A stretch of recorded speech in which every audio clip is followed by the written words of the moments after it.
Orient, 1760 Palestiniens ont été tués depuis fin mai en cherchant de l'aide. Ce sont les chiffres communiqués par le Bureau des droits de l'homme de l'ONU pour ce territoire palestinien. Benyamin Netanyahou qui poursuit ses frappes.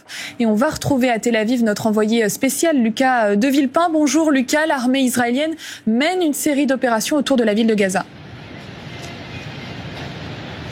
Oui, l'armée israélienne affirme avoir visé ces dernières heures des dizaines de cibles terroristes à l'est de Gazaville et en particulier dans le quartier de Zaytoun. Elle explique avoir localisé des explosifs, tué une vingtaine de membres du Hamas. L'objectif, c'est de préparer le terrain avant la grande offensive par des opérations terrestres et au sol. Pour conquérir la totalité de Gazaville, l'armée israélienne devra prendre plusieurs mois. Il va falloir déplacer 1,2 million de Palestiniens et des ordres d'évacuation ont déjà été émis, certes, pour certains quartiers ces derniers jours.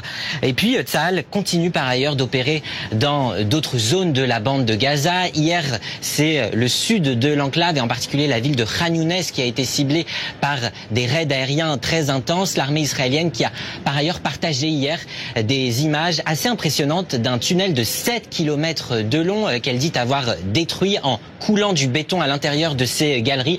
Un tunnel de 7 km de long dans le nord de la bande de Gaza qui courait le long de la frontière avec l'État hébreu tout près des kibboutz attaqués le 7 octobre 2023. Merci.